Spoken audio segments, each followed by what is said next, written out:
children of all ages. Welcome to Robert's Sports Show. I'm your host, Robert.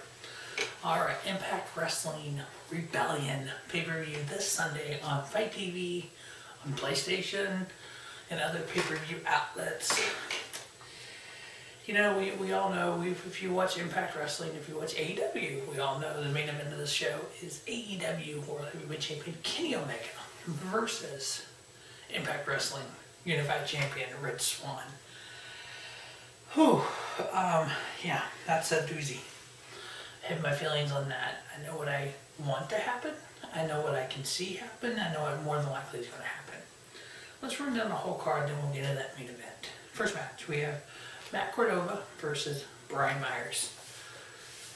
For you WWE fans out there, Kurt Hawkins versus Zack Ryder.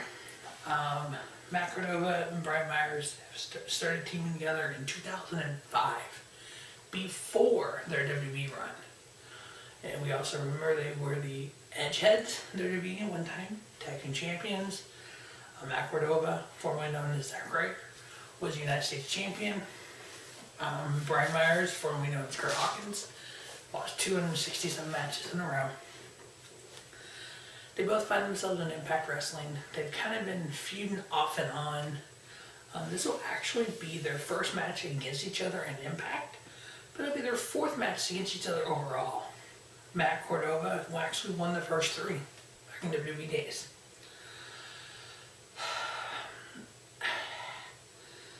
Impact Wrestling right now, they're on the, I think personally, they have a lot of good talent. They're on the cusp of something special. The problem being, not a lot of people have access to TV. But the good news is, if you didn't know, Impact, you can go on Impact Plus app, and you can watch Impact free of charge. So if you ever want to check out the Impacts, go on the app, on the Impact Plus app, you can watch it free of charge. I got Mack Cordova winning this match. Next up, we have the last man standing, Trey Miguel versus Sami Callahan. Trey Miguel, along with the formerly known as the Rascals faction, the other members of the Rascal, Xavier and currently known as MSK in NXT, they were all supposed to go together, but due to some family issues, Trey Miguel wasn't able to report to the Performance Center. He was told basically report or don't. He didn't, and he's back in Impact, which Impact is starting to push him a little bit, so I like that. He teamed with Sami Callahan. He's been kind of this little edgy kind of heel to him. Now he's facing Sami Callahan in a last man standing match. These two have faced off one other time, and Sami Callahan won, so I'm actually picking Trey Miguel to win this one in the last man standing. Next up, we have an 8-man tag match. We have the team of Violent by Design, Eric Young, Jordynne, Deonna, and Rhino versus the team of Chris Sabin, Eddie Edwards, James Storm, and Willie Mack.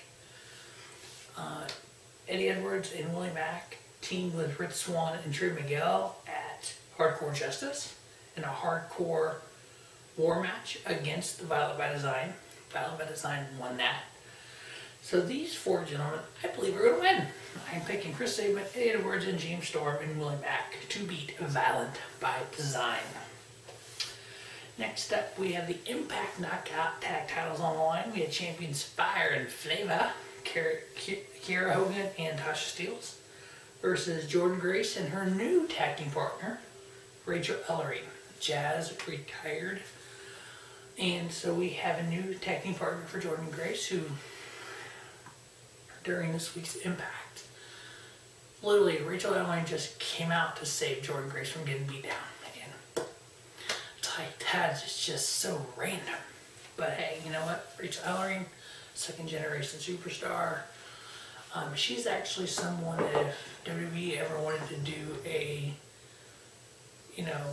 faction with the generation of female wrestlers, you could. Charlotte, Tessa Blanchard, Rachael Ellering. So you definitely, they could do that if they wanted to sign everyone. But hey, here we are, Rachael Ellering teaming with Jordynne Grace. I'm actually picking him to win this. Fire and Flavors have the knockout tag titles since Hard to Kill, 98 plus days ago. thinks it's time for a change. Next up, we have the men's Tactiles on the line. We have champion Finjuice, who have been over in New Japan, working with them with that promotion, against the Good Brothers, who has been also in AEW. Now, if you look at the Impact Tag Titles, Finjuice has had it 42 days. Every other reign has been at least 97 days. The other reign has been over 100. So Finjuice had it 42. The Good Brothers had it 118. The North had 21. The Motor Machine Guns 97. The North 98. LAX 68.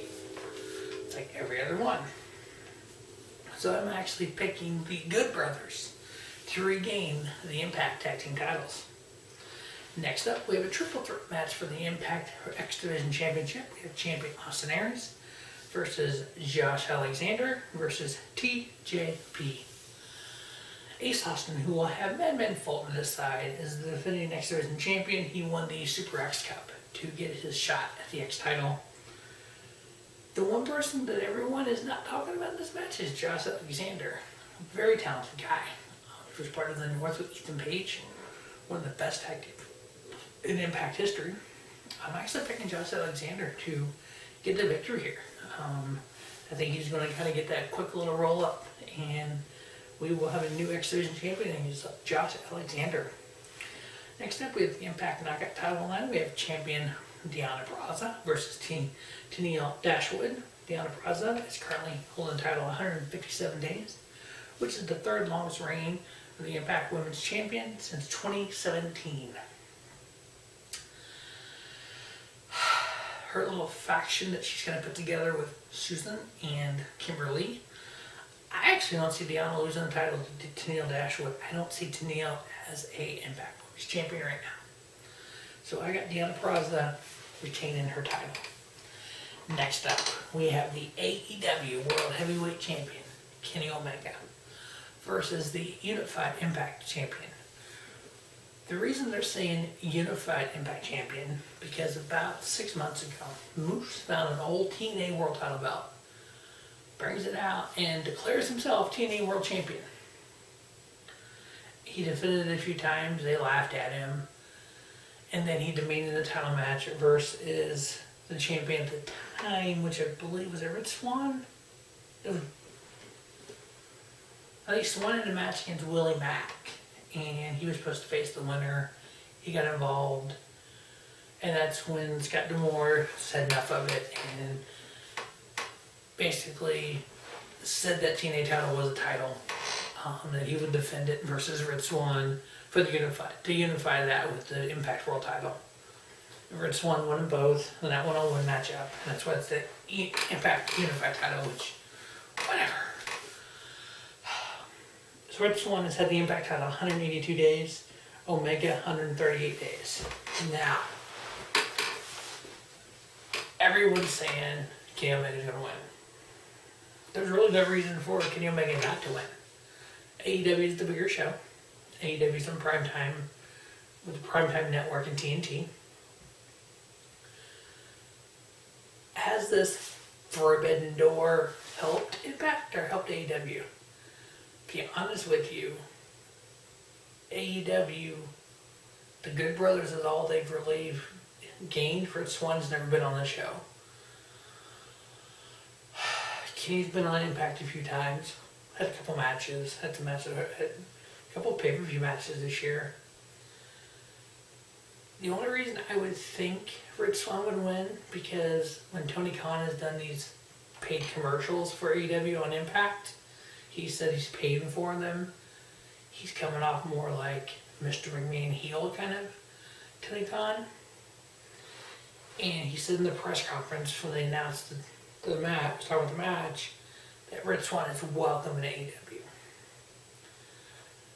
Well, Scott D'Amore said the same thing about Kenny Omega, but when this all started, because Don Callis went from Impact, was on AEW, because he's family to Kenny Omega.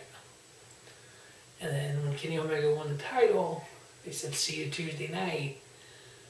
Not Tuesday night, Dynamite's on Wednesday, Marvez. And he's like, no, Impact Wrestling Access TV Tuesday night, which really didn't turn into a thing, it was a tape segment. The problem with this is Impact is still taped. So it's not believable to me. It's the underdog story that Rich Swann is. He was the underdog when he won the X title. He was the underdog when he went to WWE and got released. He was an underdog in Ring of Honor. He's been the underdog this whole time because Kenny Omega is the former IWGP World Heavyweight Champion. Kenny Omega's made him in the Tokyo Dome. Kenny Omega is also the AAA title. There's been talk of them making Kenny Omega the belt collector. You know, getting a New Japan title, getting an Impact title, getting an AEW title. He's got the AAA title, which these are all promotions that currently work in relationship with AEW. So yeah, there's a forbidden door, but there's also what's best for business. Ooh, there's a line from Stamford, Connecticut. I think it's more shocking, more I want to tune in and see what happens for Rich Swann to win this match. Will I be surprised at all if Kenny Omega wins this match? God, no. It's expected. Will I be happy if Rich Swann wins this match? Yeah, I'll root for him. So, with that all being said, my pick is Rich Swann. I think it's enough of an underdog story. I think it's going to be enough of a shock factor, because this whole Forbidden Door is about the shock factor. Rich Swann becomes your new AEW World Heavyweight Champion. Stay tuned to Robert Sports Show for the review of Rebellion late Sunday night, maybe Monday. As always, thanks for watching Robert Sports Show. And don't just have a great day, have a spiffy day. Robert Sports Show, your YouTube leader in sports show content.